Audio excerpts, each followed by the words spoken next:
6 de outubro de 2016.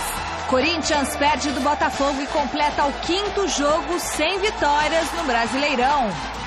São Paulo tenta a recuperação no Campeonato Brasileiro nesta quarta-feira diante do Sport e também se manter longe da zona de rebaixamento. Ricardo Oliveira marca e abre caminho para o Santos vencer o Atlético Paranaense.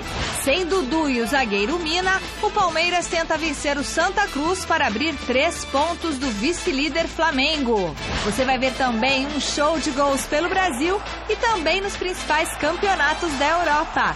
Continue com a gente. O Gazeta Esportiva volta já!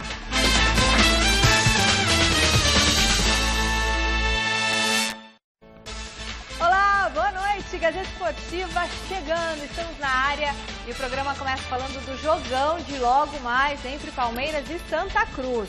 Com os resultados do final de semana, o Palmeiras pode abrir uma belíssima vantagem na ponta, mas para isso precisará superar alguns obstáculos. Confira no VT.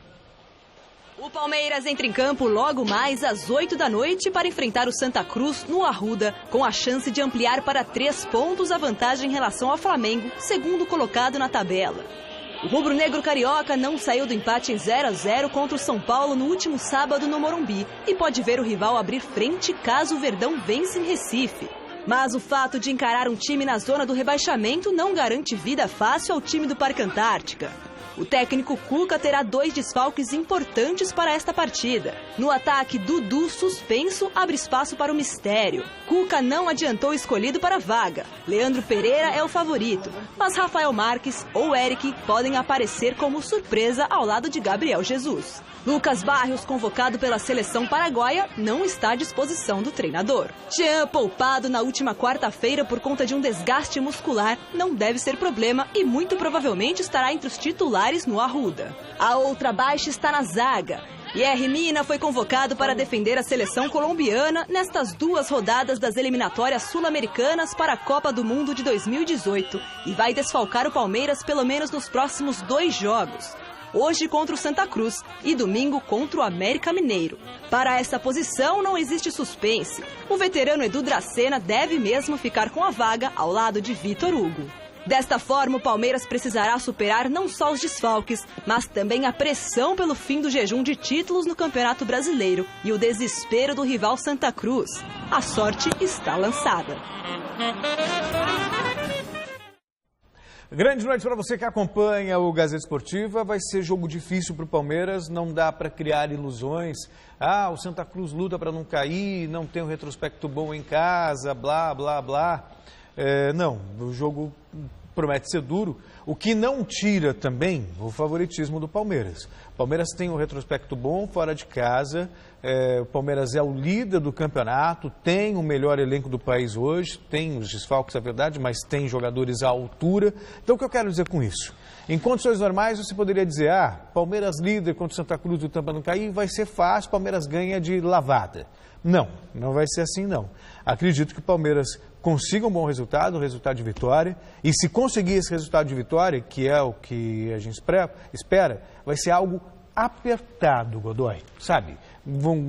Vitória simples, um gol de diferença, nada de goleada, claro, né? Pode até acontecer, mas a lógica não diz isso. Ou estou sendo cuidadoso demais, meu querido? Boa noite. Boa noite, Celso, Michele. Boa noite para você que está de olho na Gazeta, porque eu também estou de olho em você. Boa noite, Renato Dadamo, ou Dadamo, palmeirense, que hoje estará com os olhinhos, né, no seu time, acompanhando o seu time. Palmeirense que acompanha a minha trajetória no futebol desde a época que eu apitava. Obrigado pelo carinho, Renato. Celso, eu diria que você se manifestou brilhantemente, tanto quanto o Cuca é cauteloso dirigindo o Palmeiras. Porque para o Cuca o que interessa é ganhar o jogo, não importa como e nem por quanto. Então dá para prever que se o Palmeiras fizer 1-0, fecham-se todas as cortinas, como diria Fiore Giliotti lá atrás, para ver se consegue ganhar. A vitória será extremamente importante. Extremamente importante a vitória para abrir 3 pontos de vantagem sobre o segundo colocado, dar um refresco aí na caminhada. Agora, não tem como não ganhar do penúltimo colocado do campeonato. Se quer ser campeão, jogando bem ou mal, o resultado tem que ser feito. E só a vitória interessa. Se não ganhar, é porque não quer ser campeão. Não pode perder ponto para essas babas que estão lá embaixo, independentemente do desespero. Entendeu? Me entendeu? Hein? Chifrinho, Beto, Paulinho, os palmeirenses da porcada aí, Mussum. Entenderam? Entenderam? Quer ser campeão, tem que ganhar. Não ganhou, se ferrou, Tadal. Tem que fazer a lição de casa, né? Bom, ainda falando dessa partida de logo mais, nós queremos saber a sua opinião, hein? Qual vai ser o resultado entre Santa Cruz e Palmeiras? Tá lá no site gazetesportiva.com. A gente te convida a entrar no site gazetesportiva.com e votar. Vai dar vitória do Santa, triunfo do Verdão ou empate? Celso Cardoso, é com você agora o palpite, calma. Pensa. Calma, palpite. Você tá blá, blá, blá, blá, blá, blá, calma. Sente. Deixa eu ver, ó. Palmeiras. Ai, Jesus, eu ia falar Palmeiras, pé de gelo que falou Palmeiras agora. Você pede pra fazer e depois me esculhamba? Godoy. O que você quer? Palmeiras, Santa Cruz ou empate? Empate não vale. Claro que vale, tá lá na enquete. Vai. Palmeiras, não tem. O líder contra o penúltimo colocado, Palmeiras. Se não ganhar, todo mundo a pé de lá aqui, pisando no milho. De joelho. Caco de vidro. Tampinha. O senhor ficava muito de castigo quando era criança? Na escola. Eu acho que entendo o que acontece. Eu tenho 61 anos, eu sou da época que aluno ficava de castigo atrás da porta. Puxa, ajoelhado atrás da porta. No grão de milho ou não? Grão de milho, cara. Não. Quando eu não apanhava com a régua da professora, a régua na cabeça, com a quina assim, batia... Mas eu funcionou? Resolveu? Funcionou, pô. Eu sou um homem decente e honrado. Porque meu pai falava que se eu apanhasse na escola, eu apanharia em casa também, porque alguma coisa errada eu estava fazendo. Não é igual esses moleques de hoje, que ou certo ou errado, sei lá como é que é o negócio aí, bate no professor. Eu apanhava do professor para ser a pessoa que eu sou. E os meus filhos, a mesma coisa. Não podiam desobedecer o professor. O professor é para ser respeitado. Eu tive pai. Os meus filhos também têm pai. Então, só apronta com o professor quem não tem pai, não tem família decente para educar os filhos. Em casa, educação familiar, de berço. Professor tem que ser respeitado. Ainda mais ganhando a merreca que ganham, pô. Nossa, eu concordo com tudo que você falou, Godoy. Professor é autoridade dentro de sala de aula, não é empregado não, é autoridade. Por causa das eleições, a 28ª rodada teve quase todos os jogos disputados no sábado. E em clima eleitoral, na Ilha do Governador, o Botafogo anulou as intenções do Coringão e saiu com a vitória.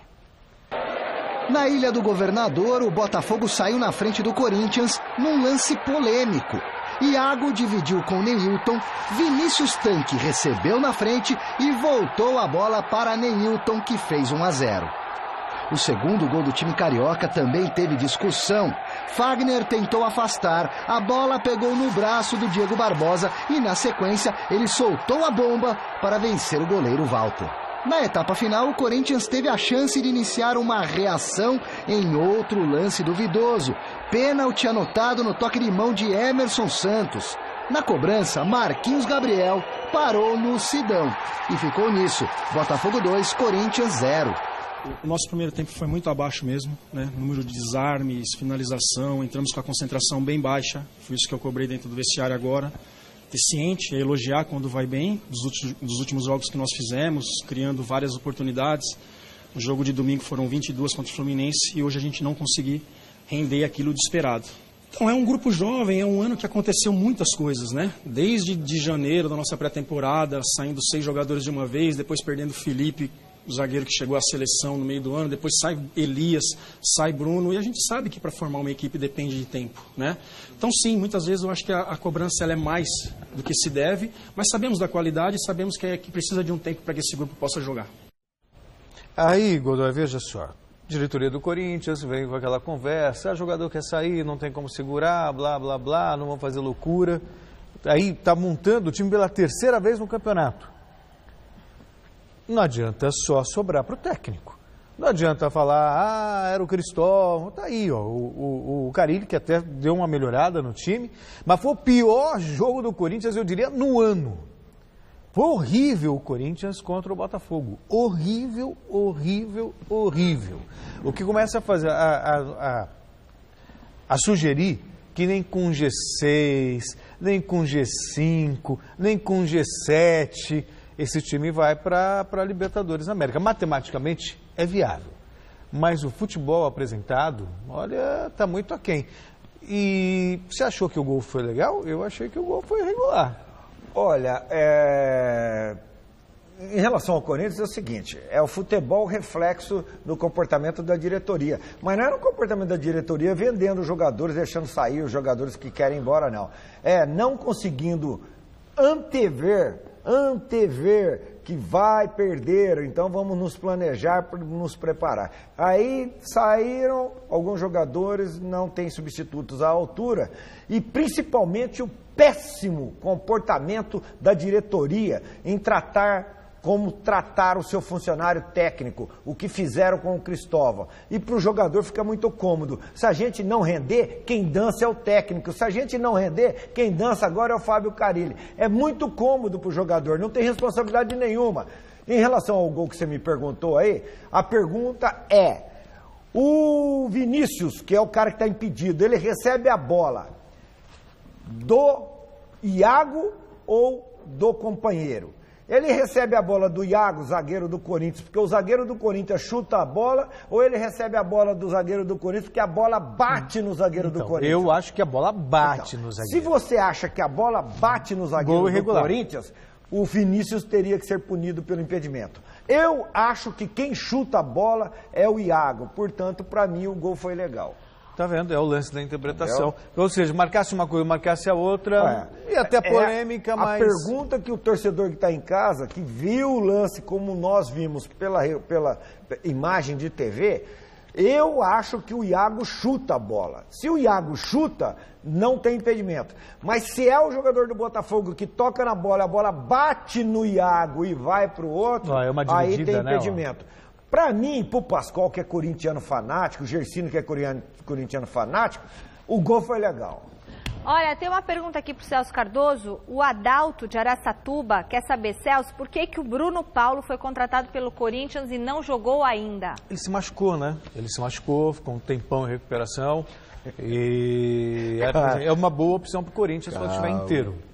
Para quem não está entendendo nada aí, os dois câmeras corintianos aqui estão querendo me agredir. Eu vou pedir segurança. Eu vou pedir segurança lá, os dois corintianos. Vocês falaram mesmo ontem aqui que o gol foi legal.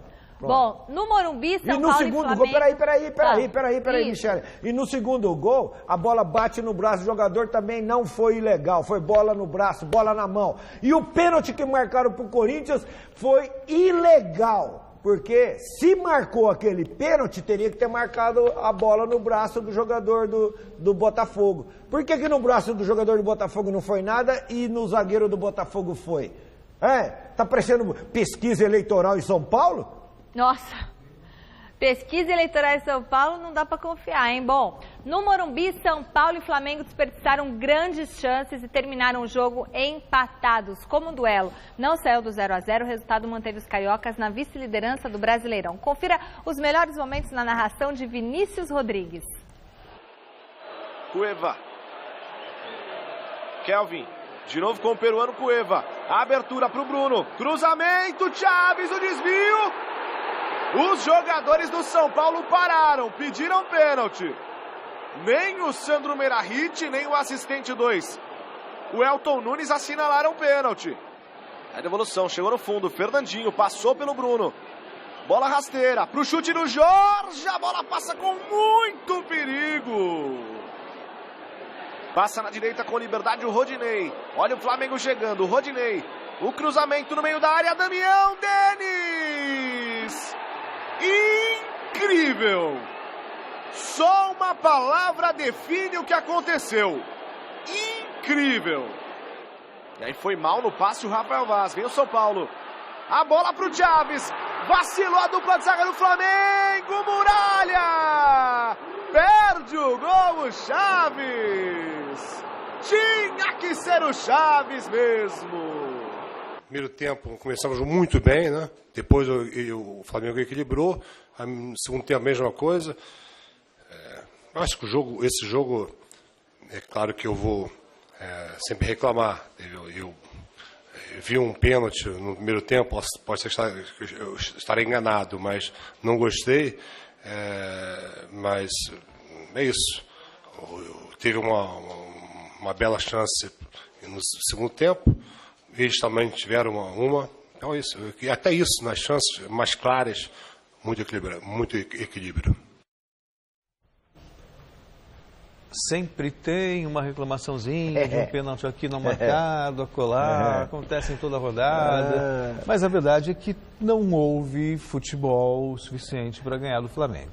E pelas circunstâncias, acho que até que o São Paulo jogou bem, mas encarou um candidato ao título. Para um time que está lutando para não cair, Godoy, o resultado 0-0. Assim, é ruim na matemática da classificação. Esse lance aí, Celso. Então, você achou que foi Olha pênalti? só. O cara tá de costas. Não, ele chuta a bola, ó. Chutou a bola bateu no braço dele. De costas. Como é que o Ricardo Gomes... Decisão de árbitro, Celso, não perca seu raciocínio. Não. Decisão de árbitro é igual resultado de pesquisa. Só quem ganha que fica contente.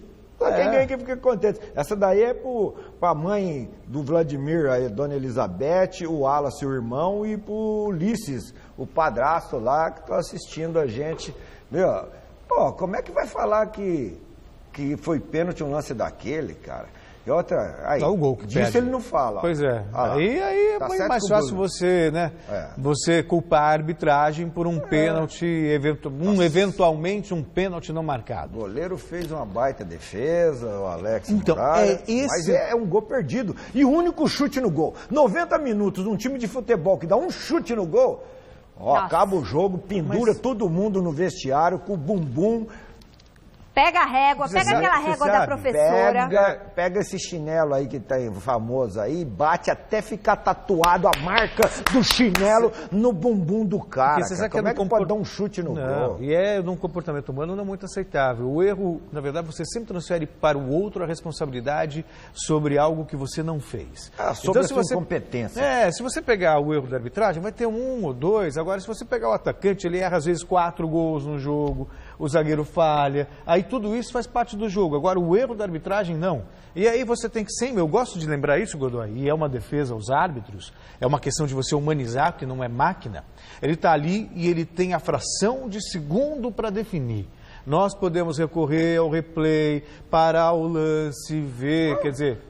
Nós dois vimos a mesma imagem, não temos a mesma opinião. Pois é, exatamente isso. Exatamente, foi se referindo ao jogo do Botafogo. O primeiro gol do Botafogo. Então, vamos parar um pouquinho, assumir um pouquinho mais a responsabilidade e parar de ficar transferindo a outrem o que é seu. É a mesma situação do jogador. Não faz o seu papel, não produz o que dele se espera. Isso sobra para o técnico. Quem dança? O técnico.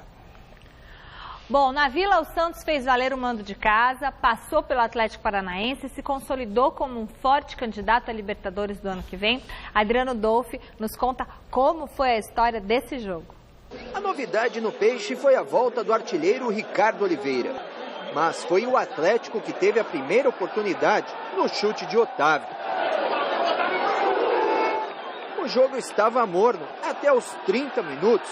Quando o Vecchio sofreu o pênalti do goleiro Everton. E o camisa 9 bateu com tranquilidade e fez Santos 1-0.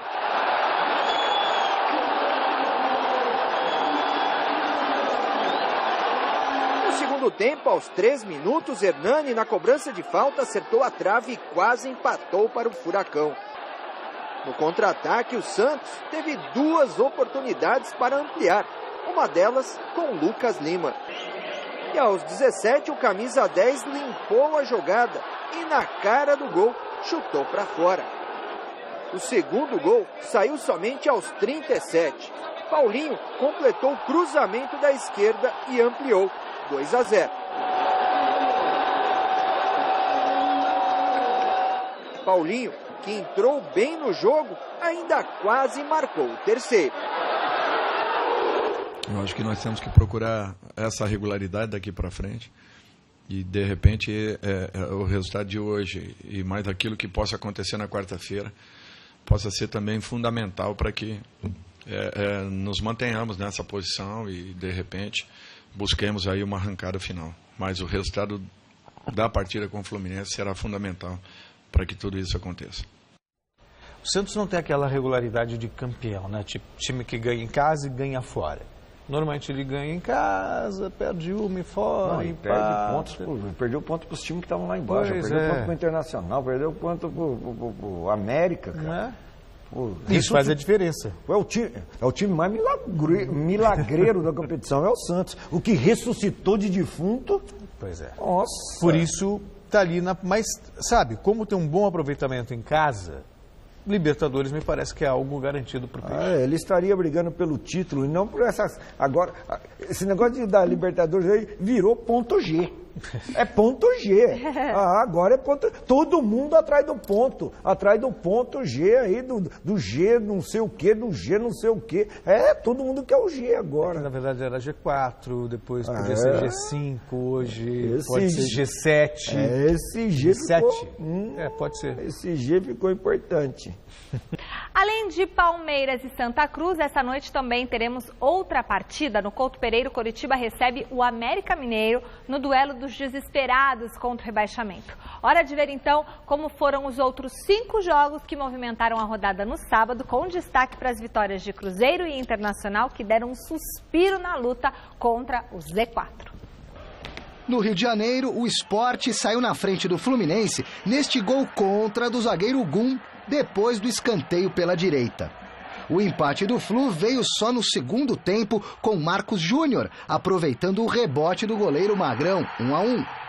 A virada da equipe carioca começou no belo passe de Wellington para Richarlison. O atacante bateu firme de esquerda e fez o segundo. E Gustavo Scarpa fechou a conta com um golaço. Toque por cobertura e bola no fundo do gol. 3-1 Fluminense, placar final. Na Arena Condá, a Chapecoense foi atropelada pelo Vitória no primeiro tempo. Com 2 gols de Zé Love, um de Marcelo e outro de Chiesa, o time baiano abriu 4-0 e praticamente selou o resultado do jogo em Santa Catarina. Os jogadores da Chape pareciam não acreditar no que viam. No segundo tempo, Thiaguinho fez o de honra para a equipe da casa, mas parou por aí. Final Chapecoense 1, Vitória 4. No Moisés Lucarelli, o Atlético Mineiro fez 1-0 para cima da Ponte Preta, numa bela triangulação do ataque. Fábio Santos cruzou na medida para Júnior Urso abrir o placar, 1-0. Ainda no primeiro tempo, Leandro Donizete deu um lindo passe para Cleiton receber em posição irregular e fazer o segundo do Galo. A Ponte conseguiu descontar na etapa final no cruzamento de Wellington Paulista para Roger. O centroavante dominou e tirou do goleiro Vitor. Em Campinas, Ponte 1, Atlético Mineiro 2. O Cruzeiro recebeu o Grêmio e venceu a partida pelo placar mínimo. Henrique marcou o gol do jogo aos 27 do segundo tempo, 1-0. Mesmo placar da vitória do Internacional sobre o Figueirense. Vitinho, logo aos 4 minutos de bola rolando, definiu o resultado. Depois de 6 derrotas seguidas, o Inter voltou a vencer. O destaque no site gazetesportiva.com de hoje são as mudanças que a Conmebol definiu para a Libertadores do ano que vem. O presidente da entidade, Alejandro Domingues, explicou a reformulação do torneio e os critérios que deram ao Brasil mais 2 vagas na competição. Um trabalho científico e analítico foi realizado, foram determinantes também para o aumento na participação de clubes brasileiros. Com isso, a CBF já definiu que o G4 do Campeonato Brasileiro virou G6, e o Brasil poderá ter até 8 equipes na Libertadores do ano que vem. Além do campeão da Copa do Brasil, Chapecoense ou Coritiba também poderão participar da Libertadores caso fiquem com o título da Copa Sul-Americana. Quer saber tudo? É só acessar o site gazetesportiva.com e conferir todos os detalhes. O que você achou dessa mudança, Celso? Não vai ficar muito fácil? para os clubes brasileiros foi dão mais dinheiro também, né? É claro. Público. Mas é muito inchado. Você ter, por exemplo, o Brasil pode ter, dependendo da parte de 2018, 9 equipes na Libertadores.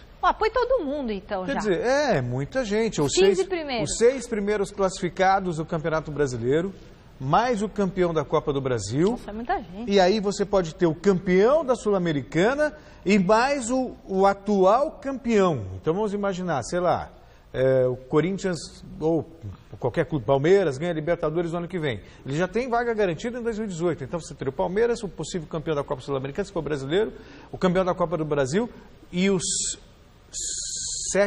6 melhores do Brasileirão. Quer dizer, é muito clube, né? Mas para o Brasil ficou bacana, a briga se torna mais interessante. Está indefinida ainda a situação da participação dos mexicanos, né? Porque agora vai ter que ter uma adaptação de calendário, aí vai mexer inclusive no calendário nosso aqui com Copa do Brasil no primeiro semestre, campeonato, né? Principalmente os campeonatos estaduais, né? Campeonatos estaduais para aqueles clubes que disputam o brasileiro e disputam a Copa do Brasil. Talvez seja a deixa para você repensar os campeonatos regionais. Né? Repensar em termos de duração, ou você faz... Sem a participação dos grandes. Ou faz sem a participação dos grandes, ou você faz ao longo do ano, né? Ou você faz, de repente, como se fosse uma Copa do Mundo, com um mês, sedes definidas, sei lá, são possibilidades.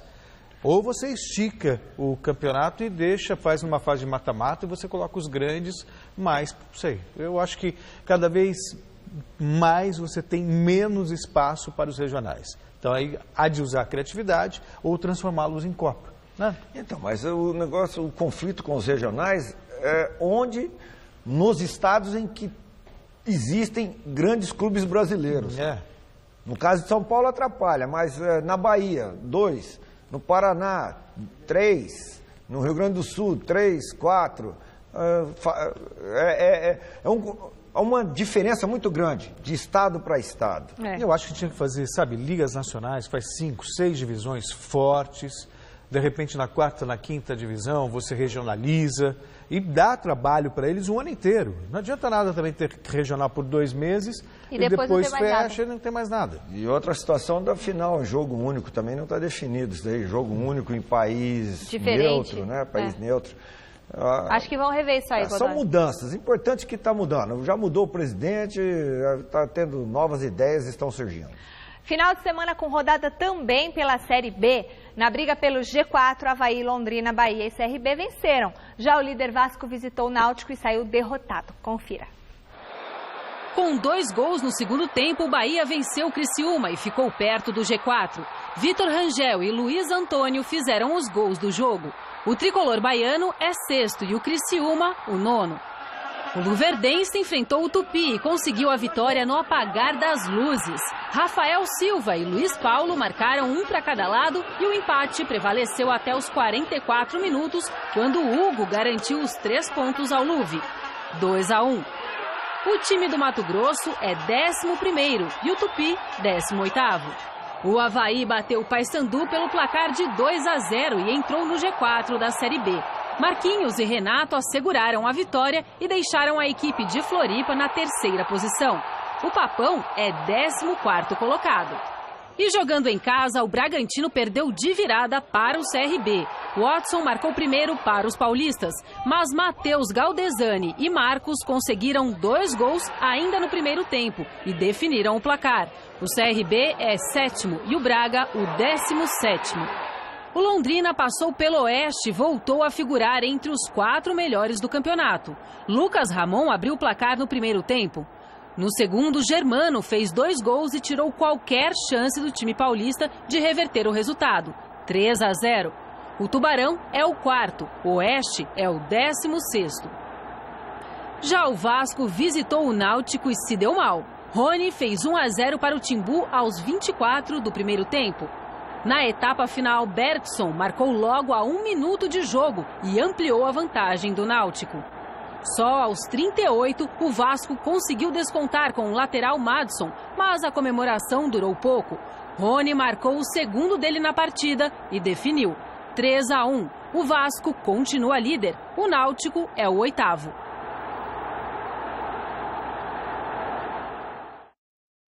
Agradecendo sua audiência aqui no Gazeta Esportiva, mandando um feliz aniversário para o nosso telespectador Ari Barense e para a esposa Marlene, que mandou e-mail para mim, para o nosso querido editor Vicente Lomônaco, que tem o blog do Montanha de Cartas lá no site gazetesportiva.com. Vicente, muita saúde, muita felicidade para você.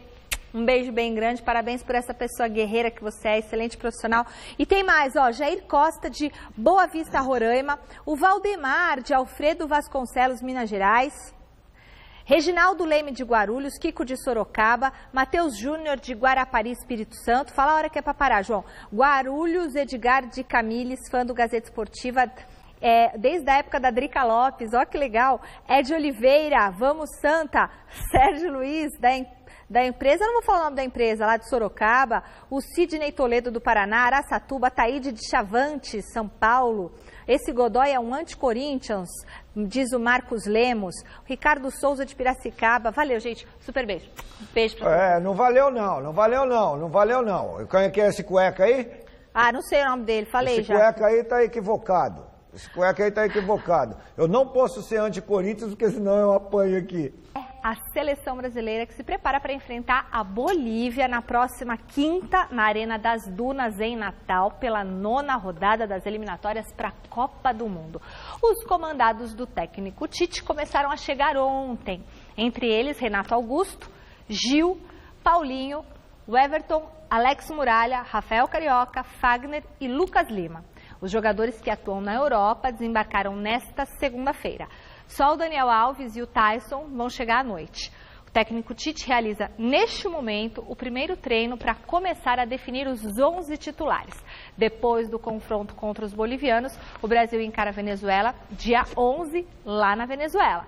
Vale lembrar que o Brasil está na segunda colocação com 15 pontos, um pontinho apenas atrás do líder Uruguai. Agora eu quero falar de Troféu Mesa Redonda.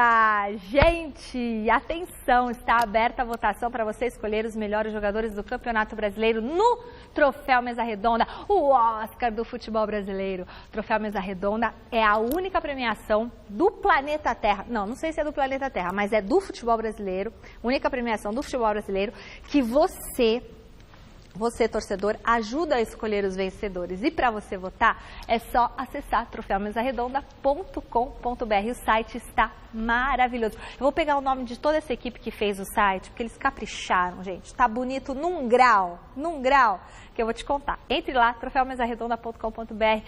Se você não quiser votar hoje, porque eu nem vou perguntar para o Celso se ele votou, porque ele não votou. Mas se você não quiser votar hoje, faça como o Godoy fez. Entrou no site, assistiu todos os vídeos das edições anteriores, porque tem uma ediçãozinha super bacana, viu as fotos.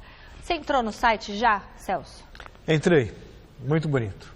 Bacana mesmo, de verdade. Bom, a Lux Color, a Baltec e a cerveja A Outra estão com a gente no Troféu Mesa Redonda deste ano. Voltamos a falar do Brasileirão, nós vamos ao vivo agora para Vila Belmiro. Onde está ele? O repórter Fernando Gavini acompanhando o lançamento do terceiro uniforme do Peixe que homenageia os 100 anos do Estádio Santista. É bonito o novo uniforme, Gavini? Boa noite.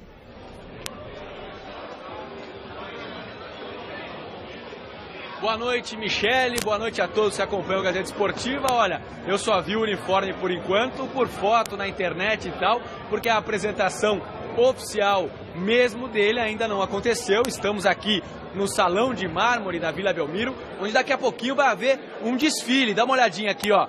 Na nossa frente tem uma pista onde daqui a pouco vão desfilar jogadores da equipe santista vestindo esse novo uniforme do Santos. O que eu posso dizer é que ele é azul e no centro dele tem uma faixa branca, listrada na verdade em preto e branco, esse uniforme do Santos que vai ser usado pela primeira vez no jogo contra o Fluminense, próximo jogo do Peixe no Campeonato Brasileiro. A expectativa era que a gente pudesse mostrar esse evento, pudesse mostrar o lançamento desse uniforme, porque estava marcado para começar aqui às 6h30 da tarde. Mas está atrasado, claro, a gente acaba mostrando esse novo uniforme do Santos na edição de amanhã, ou se der tempo ainda, mostramos nesse Gazeta Esportiva. O fato é que antes do evento, antes aqui do lançamento do terceiro uniforme do Santos, houve uma entrevista coletiva com o presidente Modesto Roma Júnior.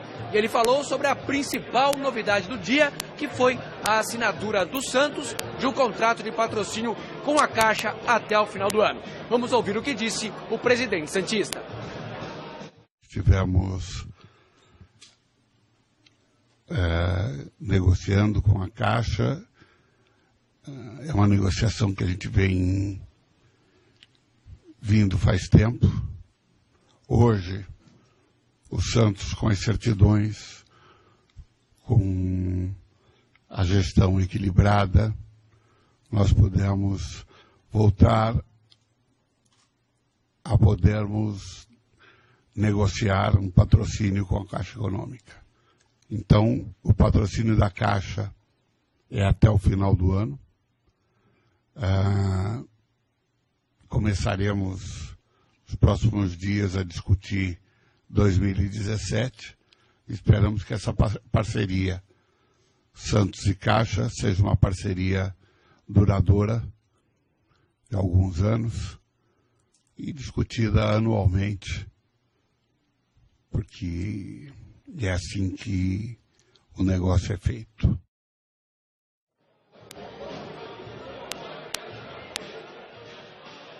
Muito bem, está aí a palavra do presidente Modesto Roma Júnior. Não quis confirmar os valores da negociação, mas o que a gente pôde apurar é que essa negociação até o final do ano gira em torno de R$2 milhões, o valor acertado pelo Santos, para ter a Caixa estampada em sua camisa como patrocínio Master. O Santos que não tem um patrocínio Master oficial desde a BMG em 2013, época ainda que o Peixe tinha o Neymar na sua equipe. A negociação fica para o ano que vem, para tentar o patrocínio da Caixa, para manter esse acordo para o ano que vem. O Santos negocia em torno de R$15 milhões, é o que o Santos deseja ter para a temporada 2017 de recursos vindos do patrocínio Master. O presidente falou também sobre a possibilidade de contratação de reforços. Disse que Keno do Santa Cruz interessa e que está negociando com o clube, só que ele não quis adiantar nada, só vai falar sobre esse assunto quando o negócio estiver fechado. Sobre o Alex, que jogou no Santos em 2002, campeão brasileiro pelo Santos em 2002, zagueiro, que está se tratando no Santos, o presidente disse que é um jogador que pode vir a interessar. Para esse ano não, porque já foram encerradas as inscrições, mas para o ano que vem pode sim acontecer algum tipo de negociação. E o presidente fez questão de desmentir a notícia de que um grupo de conselheiros havia ali enviado uma carta pedindo a volta de Vanderlei Luxemburgo ao comando do time do Santos. Ele disse que não existe nada disso, que isso foi tudo, que se trata de invenção e que o Dorival Júnior está mais do que prestigiado como técnico do Santos. Michele. Fernando Gavini, isso não faz o menor sentido, né? Porque o Dorival Júnior, hein, Celso? Tirar o Dorival? São as pessoas que acham que mandam no futebol, que entendem de futebol e só conturbam o ambiente. Não faz o menor sentido, né? O Dorival está aí classificando o time para a Libertadores da América. Poxa super vida. Entrosado, o time joga bonito. Que onda de azul no terceiro uniforme, né? O Corinthians azul, Palmeiras azul, Santos azul. É todo mundo virando São Caetano e Santo André. Eu tô de azul aqui, ó. Você tá bem. Que bandeira de que país? É uma cor bonita, Godoy. Já dizia. Vocês estão de azul. Já dizia o Jorge Ben. Não é? Quê? Já dizia Jorge Ben, né? Aquela música, vestia azul. Não, Simonal. Eu não conheço essa música. Simonal, vestia azul, minha sorte então mudou. Qualquer um deles aí que canta essa música. Eu conheço a Azul da Cor do Mar, do Tim Maia, né? Simonal, pô. Simonal, época da Jovem Guarda, vestia azul, minha sorte então mudou, todo mundo de azulão, São Caetano, Santo André, acabou esses times grandes também, nem para criar o terceiro uniforme eles têm ideia. O senhor é muito conservador. Não, eu não sou conservador não, cara, mas é o seguinte... Não tomou muita falta de criatividade, de imaginação. Eu acho que o Santos tem a ver com azul, porque Santos, mar, peixe, tem a ver. Tá? Bom, o mar, a única coisa que não tem lá é azul naquele mar. Então teria que ser cinza. Esse? Não, olha, os santistas vão ficar bravos comigo. Eu acho linda a cidade de Santos, São Vicente, adoro. Agora também toda não adianta contemporizar, não. Já falou. Não, agora já foi, né? Não, é cinza quando tem muita gente na praia. Azul não é, né, gente? Vamos combinar. Voltamos a falar do Coringão, que depois de perder para o Botafogo por 2-0, começa a semana se preparando para receber o Atlético Mineiro na Arena em Itaquera. O repórter Alexandre Silvestre esteve no CT Joaquim Grava acompanhando a reapresentação do timão. Depois de amanhã, o confronto é na Arena Corinthians contra o Atlético Mineiro. Walter deve continuar no gol. Cássio segue no departamento médico com dores no ombro. O Wendel se recupera de contratura e fica à disposição. Rodriguinho e Giovanni Augusto cumpriram a suspensão automática e podem ser escalados pelo Fábio Carille. Fora estão Fagner e Romero, que disputam as eliminatórias. Seja lá quem jogue, o Timão não pretende deixar o Galo escapar ileso na quarta-feira. Acho que a gente tem que estar de olho em cada detalhe do jogo, né, cara? Em cada detalhe ali na frente, detalhe no meio de campo, nas laterais, atrás. A gente aprende com os erros e aprende também com os acertos, né? Corrigindo alguns detalhes, né? Eu creio que a bola vai entrar, a bola vai realmente balançar as redes.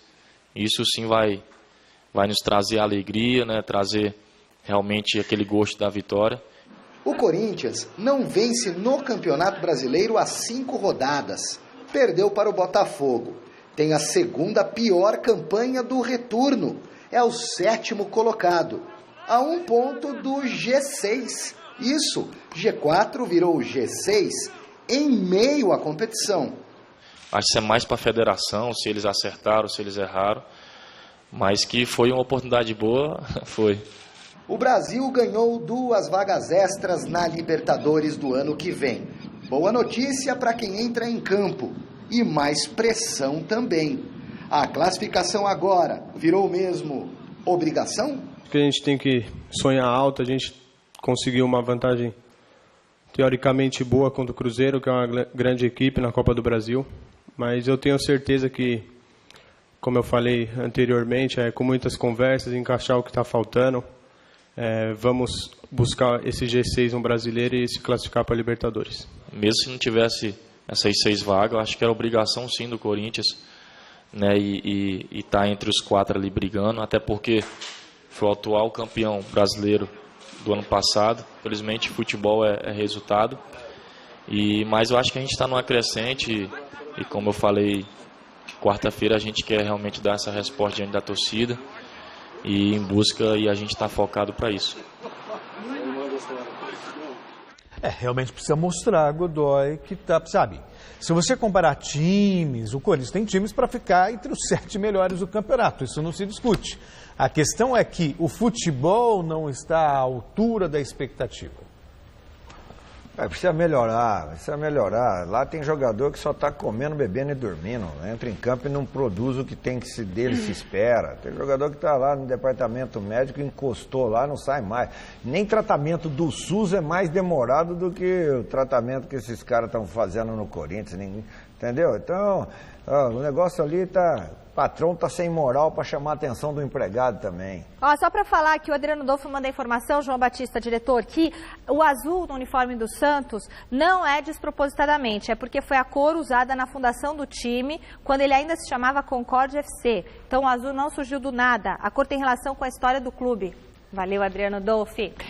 São Paulo, numa situação bem mais complicada que o Corinthians, o tricolor começa a semana se preparando para enfrentar o Sport na Ilha do Retiro. Filipe Boril esteve no CT da Barra Funda acompanhando a segunda-feira do São Paulo. Nesta quarta-feira, contra o Sport em Recife, adversário direto na classificação, é a chance do São Paulo começar a subir. Faltando 10 rodadas para o fim, é a regularidade que pode mudar essa história. Continuar nessa pegada igual do último jogo. Entramos ali de igual para igual contra o Flamengo, que é uma das melhores equipes do campeonato hoje em dia. E continuar nessa pegada aí, que todo mundo com o mesmo pensamento, todo mundo com o mesmo foco, que o São Paulo pode sair da situação. Se olharmos para a tabela, o São Paulo está lá embaixo, na 13ª colocação com 35 pontos. Apenas 4 à frente do Figueirense, que tem 31. E é o primeiro na zona de rebaixamento.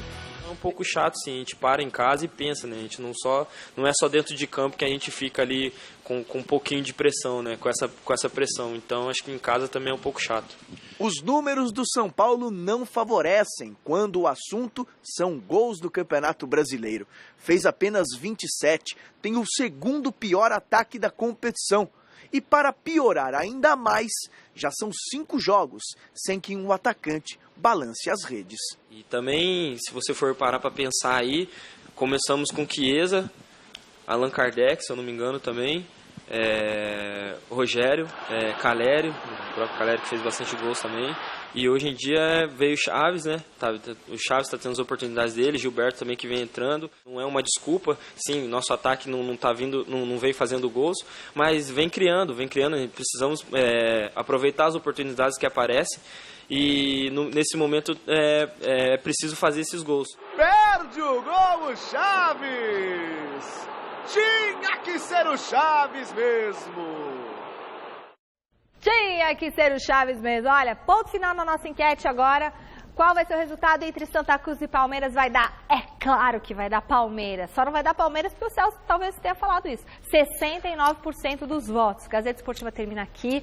Amanhã a gente volta com tudo as informações desse final dessa rodada, 28ª rodada, a cara dele, ó. Fique agora com as notícias do Jornal Gazeta e Celso encerra cantando pra gente, Godoy, Azul da Cor do Mar. O quê? Como é que é? Só no meu show. A gente se vê a seguir no Jornal da Gazeta. E na mesa quadrada Gamberini você e Luciana canta. me esperam. Na mesa quadrada você canta, Há né? controvérsias. Fiquem com Deus, ainda é possível. Amém. Tchau, beijo.